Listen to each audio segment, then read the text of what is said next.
नमस्ते भारत के होनहार भविष्य, कैसे हैं आप सभी। आशा और उम्मीद करते हैं कि आप सभी बहुत अच्छे होंगे।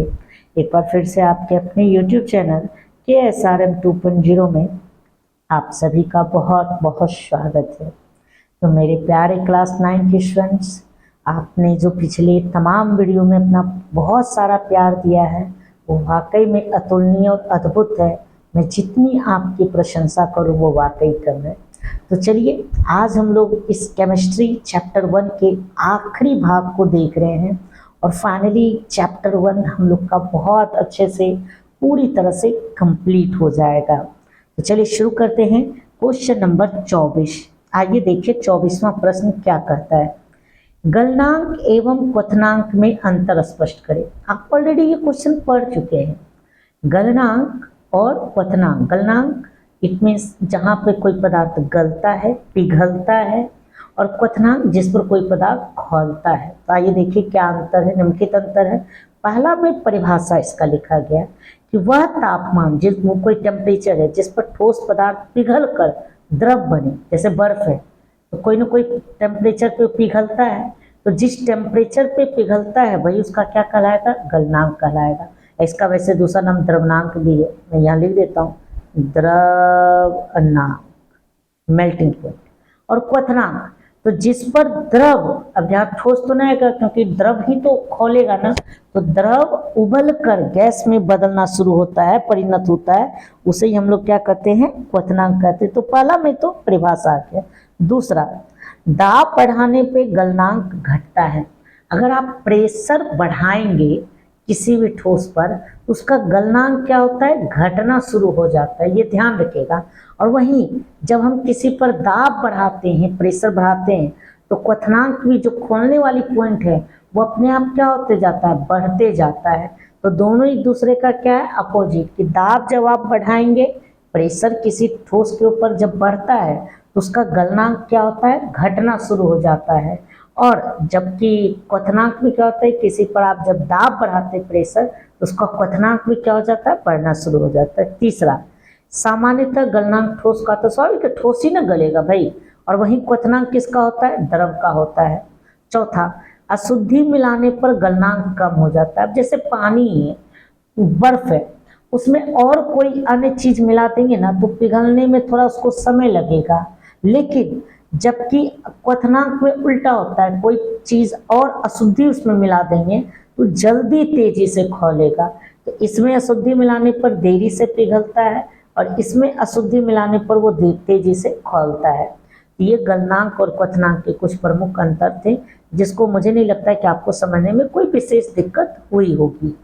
अगला क्वेश्चन देखिए, वाष्पन एवं क्वथन में अंतर स्पष्ट करें। ये भी आपने पढ़ा है। वाष्पन मतलब जो भाप बन के उड़ता है, क्वथन मतलब मैंने बता दिया जो खौलता है। तो देखिए क्या अंतर है। पहला है, यह प्रत्येक ताप पर होता है। वाष्पन जो है ना, हमें हर कोई भी टेम्परेचर हो, यहाँ तक कि जैसे मान लीजिए एक सामान्य ताप कमरे का कितना होता है, 25, वहां पर भी वाष्पन आपका होता है हर टेम्परेचर पे। बहुत कम होता है लेकिन होता है, जबकि ये एक निश्चित ताप पर होता है। खौलने का काम तो ऐसा नहीं कि हम हर समय खौल जाएगा। जब तक जैसे पानी है, पानी खौलेगा 100 डिग्री सेल्सियस पर ही, उससे पहले वो नहीं खौल सकता है। तो यही पाला है कि किसी भी ताप पर हो सकता है और यह एक निश्चित ताप पर होता है। यह केवल ऊपरी तल पर होता है। जब भाप जो बनता है, आप जैसे पानी को चढ़ाइए गैस पर तो आप देखेंगे भाप कहाँ से बन के आ रहा है, ऊपर की सतह से। नीचे की सतह में भाप नहीं न बनता है, तो यह केवल ऊपरी तल पर होता है। जबकि क्वथन या जो खोलने का होता है ये सारे द्रव में होता है। आप देखते हैं कि पानी नीचे से ऊपर तक हर जगह खौल रहा होता है, तो खौलने का काम सभी भाग में होता है, जबकि आपका वाष्पन का काम जो है सिर्फ ऊपरी तल पर होता है। तीसरा, यह धीरे धीरे होता है। भाप बनने की प्रक्रिया आप देखेंगे एकदम स्लो होती है, जबकि खौलता क्या है, तेजी से, जल्दी जल्दी। यह एक शांत क्रिया है, यानी एकदम आराम से, इसमें कोई आवाज वगैरह सब नहीं आता है। जबकि इस क्रिया में ध्वनि उत्पन्न होती है। खौलता जब है आवाज नहीं करता कर कर कर, इस तरह से गर गर गर टाइप से, तो जो कथन की प्रक्रिया होती है इसमें आवाज निकलता है जबकि इसमें आवाज नहीं निकलता है। यह धीमी प्रक्रिया है जबकि यह तेज प्रक्रिया है। यह ऊपरी तल पे होता है जबकि संपूर्ण तल पे होता है। यह किसी निश्चित ताप पर नहीं होता है, एकदम अनिश्चित किसी भी ताप पर, जबकि एक निश्चित ताप पर ही होता है। तो ये वाष्पन और क्वथन के अंतर है।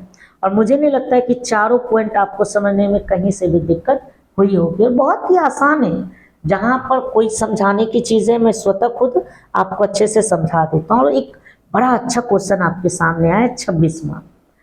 गुप्त उष्मा से आप क्या समझते हैं? What do you means latent heat? आइए समझते हैं। एक निश्चित ताप पर किसी पदार्थ को दी गई उष्मा की वह मात्रा जो उसके अवस्था परिवर्तन के लिए आवश्यक है, पदार्थ की गुप्त उष्मा कहलाती है। समझ में आया?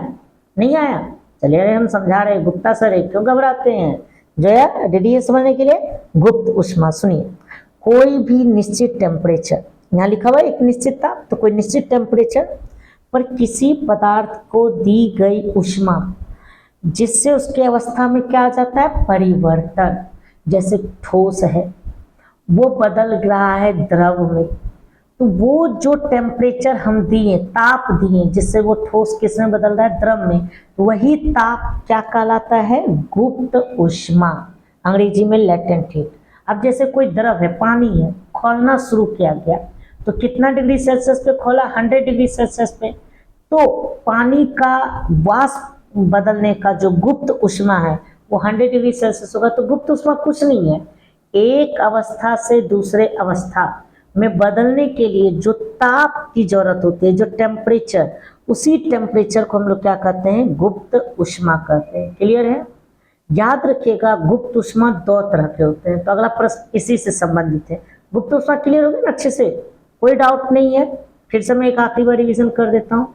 एक अवस्था से दूसरे अवस्था में बदलने के लिए जो तापमान की जरूरत होती है, टेम्परेचर की, इसी टेम्परेचर को हम लोग क्या कहते हैं? गुप्त उष्मा कहते हैं। चलिए अगला प्रश्न संख्या 27 की तरफ हम लोग आहिस्ते आहिस्ते बढ़ रहे हैं। आपको स्क्रीन के ऊपर अच्छे से सारा चीज अब दिख रहा होगा। आपका प्रश्न संख्या 27। चलिए यहाँ पर वही है, गलन की गुप्त उष्मा के विभिन्न प्रकारों को लिखे। यानी गुप्त उष्मा कितने प्रकार के होते हैं? तो आपको मैंने बताया गुप्त उष्मा 2 प्रकार के होते हैं। तो गलन की गुप्त उष्मा के 2 प्रकार होते हैं जो निम्नलिखित है। पहला, गलन की गुप्त उष्मा। यहाँ एक्चुअली ना थोड़ा सा क्वेश्चन को आपको सही कर लेना है। यहाँ पे सिर्फ लिखिए गुप्त उष्मा, ये क्वेश्चन यहाँ पे ये गलत होगा,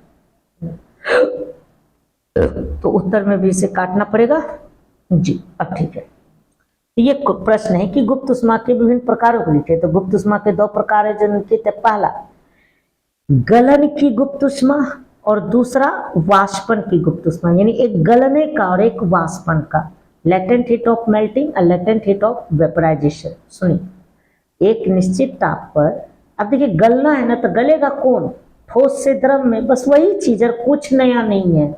एक निश्चित ताप पर किसी पदार्थ के एकांक द्रव्यमान की ठोस अवस्था से द्रव अवस्था में बदलने के लिए आवश्यक उष्मा ये क्या कहलाते हैं? गलन की गुप्त उष्मा।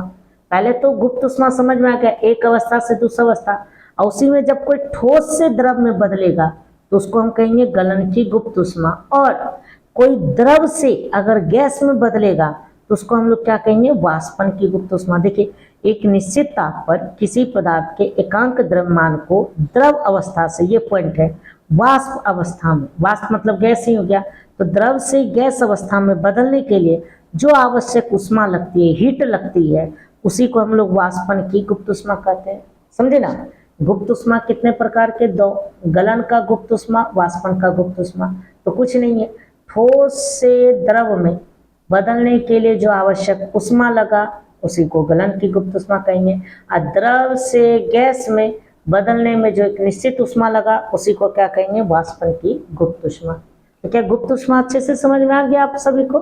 कोई दिक्कत नहीं? चलिए बहुत शानदार, सब मेरे अच्छे बच्चे होनहार हो चुके हैं। क्या इमरान? चलिए प्रश्न संख्या 28 देखते हैं। घनत्व से आप क्या समझते हैं? आपको ये मैंने पहले संभवतः, अगर मुझे याद है, दूसरे या तीसरे वीडियो में ही घनत्व के बारे में बताया था। जैसे ये एक आपका पेज है, अभी इसका घनत्व क्या है? ज़्यादा, लेकिन मैं इसी को मोड़ दूँ पूरी तरह से, इसका घनत्व क्या हो जाएगा, बढ़ जाएगा। तो घनत्व और कुछ नहीं है, किसी वस्तु के इकाई आयतन के द्रव्यमान को घनत्व कहते हैं। मतलब जैसे देखो ये इतना दूर में फैला है, इसका ये आयतन हो गया, और द्रव्यमान मतलब इसका कुछ न कुछ तो वजन होगा। तो इकाई आयतन के द्रव्यमान को ही के अनुपात कह दो, या सिंपल ही कह दो, इकाई आयतन के द्रव्यमान को क्या कहते हैं, घनत्व। और घनत्व बराबर सूत्र क्या होता है, द्रव्यमान बटे आयतन। अब देखो होता क्या है, ये द्रव्यमान बटे आयतन है। अभी इस कागज का वजन अभी भी 5 ग्राम है, और जब मोड़ेंगे तो भी 5 ग्राम होगा, तो द्रव्यमान तो फिक्स होगा, लेकिन अभी इसका आयतन इतना बड़ा है, लेकिन मोड़ने पर उसका आयतन क्या हो जाएगा, कम हो जाएगा। जब नीचे वाला कम होता है तो घनत्व का वैल्यू बढ़ जाता है। अब जब नीचे वाला ज्यादा होगा तो घनत्व का मान कम हो जाएगा। और एक यहाँ पे नोट में वीवीआई पॉइंट लिखे हैं कि सबसे अधिक घनत्व किसका होता है, ठोस का, क्योंकि ठोस के कण एक दूसरे के काफी क्या रहते हैं, करीब। और जबकि सबसे कम घनत्व किसका रहता है, गैस का, क्योंकि उसके कण क्या रहते हैं, काफी दूर दूर तक रहते हैं। क्लियर है स्टूडेंट्स, घनत्व समझ में आ गया। घनत्व का फॉर्मूला आपको समझ में आ गया, द्रव्यमान बटे आयतन। द्रव्यमान मतलब मैंने बता दिया जो उसका वजन होता है, और आयतन मतलब जो वो फैला हुआ होता है ना। चलो एक न्यूमेरिकल 2 एक्चुअली आपको दिए, छोटा छोटा याद रखें। इस YouTube के वीडियो की सबसे खास बात जो होगी, न्यूमेरिकल अंकित प्रश्न आपको अच्छे खासे देखने को मिलेंगे। तो इसके लिए आप भी रेडी रहेंगे, बिल्कुल भी न्यूमेरिकल बनाने से घबराएंगे नहीं। अभी तो ये शुरुआती चैप्टर है, आप धीरे धीरे देखिए आपको कितने सारे न्यूमेरिकल क्वेश्चन बनाने को मिलते हैं। चलिए पहला प्रश्न है यहाँ पे, किसी वस्तु का द्रव्यमान 64 केजी। अच्छा यहाँ पे क्या लिखा हुआ है, द्रव्यमान कितना, 64 केजी। तो मैं यहाँ पे इसको ब्लैक पेन से बना दूं या ब्लू पेन से, चलो ब्लू से बनाता हूँ।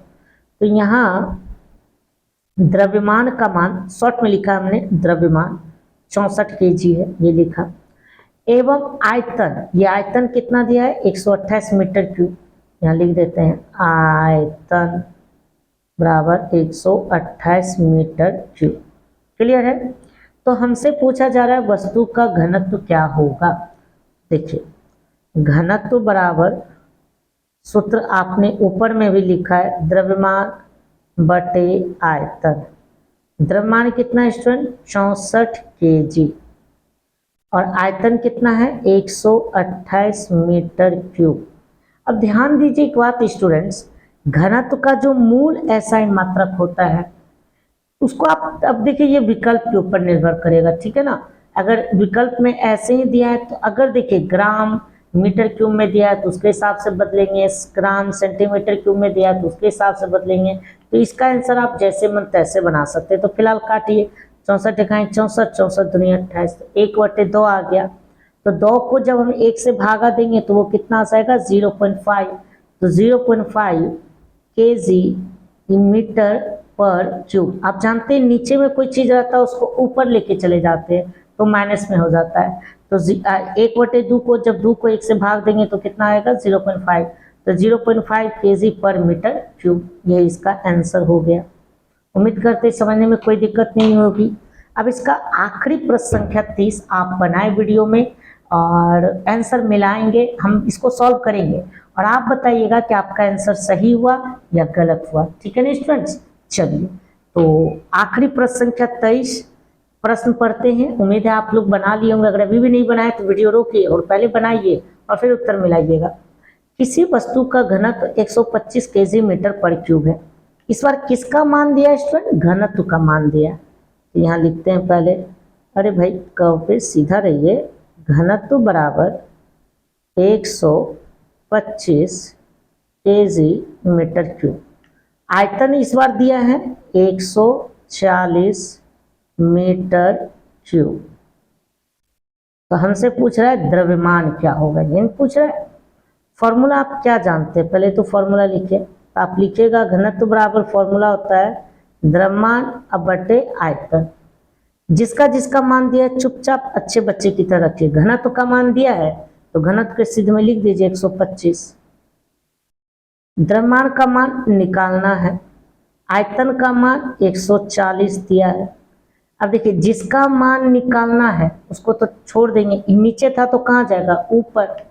तो लिखेंगे इसलिए अब नीचे लाएंगे, हम थोड़ा लिख रहे हैं। पहले द्रव्यमान बराबर, नीचे था तो ऊपर, यानी 125 गुना 140 गुना करिए। पहले 0 उतार दीजिए, 14 25 70 के 0 बाकी 7, 14 दूनी 28 और 7 35 के 5 बाकी 3, 14 इकाई 14, 14 3 17, इतना केजी। द्रव्यमान का मात्रा केजी होता है। तो ये इसका आंसर हो गया। एक बार फिर से गुना कर लेते हैं। 0 उतर गया, 14 25 70 0 बाकी 7, 14 दूनी 28 7 35 के 5 बाकी 3, 14 इकाई बिल्कुल सही है। 17,500 केजी इज योर आंसर। तो मैं उम्मीद करता हूँ कि आपको केमिस्ट्री का ये चैप्टर 1 समझने में कहीं से भी कोई दिक्कत नहीं हुई होगी और आप इसके वीडियो को बहुत अच्छे से देखे होंगे, नोट्स बनाए होंगे और आप मेरे साथ साथ याद भी करते चले होंगे। आप याद रखिए, जब हमारा पूरा सिलेबस कंप्लीट हो जाएगा मैं क्लास 9 का एक क्विज कराऊंगा। आप इस बात को बहुत ही अच्छे तरीके से याद रखें। तो मेरी आप सभी से गुजारिश है कि आप मेरे साथ साथ याद करते चलिए और आपको बिल्कुल भी कोई भी विषय में परेशानी नहीं होगी, इस चीज़ के तो आप विश्वास रख सकते हैं। और मुझे प्लीज़ प्लीज़ प्लीज़ सभी स्टूडेंट्स कमेंट्स में बताएं अगला वीडियो आप किस पे चाहते हैं। Physics, biology, history, polity, geography, economics. आप कमेंट्स बॉक्स में कमेंट्स करें। आपके कमेंट्स का हमें बहुत ही बेसब्री से इंतज़ार रहेगा। और ये वीडियो आपको कैसा लगा, ये जो आखिरी प्रश्न संख्या 30 था किनका सही हुआ, इन सभी सवालों के जवाब आप कमेंट्स बॉक्स में ज़रूर दें। तो एक बार फिर से मैं अपने सभी खास स्टूडेंट्स इमरान, रूही, जोया, पंखुड़ी, कशिश, आप सभी का बहुत बहुत धन्यवाद करता हूं कि आपने इस वीडियो को देखा। इसके अलावा हमारे कुछ और अन्य स्टूडेंट्स भारती, अनुष्का, दुर्गा, मुस्कान, अंकित, राजीव, मणिकांत, रविकांत, ब्यूटी, मोनी, साक्षी, निखिल, सत्यम जैसे तमाम स्टूडेंट्स, अंजलि, एकता, कशिश त्रिपाठी, आप सभी जो भी इस वीडियो को देख रहे हैं, एक बार फिर से मैं सभी का धन्यवाद करता हूं कि आप अपना कीमती वक्त इस वीडियो को देखने के लिए लगा रहे हैं। आप और इसमें क्या सुधार चाहते हैं आप कमेंट्स बॉक्स में कमेंट्स ज़रूर करें। मिलते हैं अगले वीडियो में, दीजिए हमें इजाज़त। थैंक यू मेरे प्यारे students, take care, have a good day. हंसते रहिए, मुस्कुराते रहिए और रूही जागते रहिए। Take care, bye bye.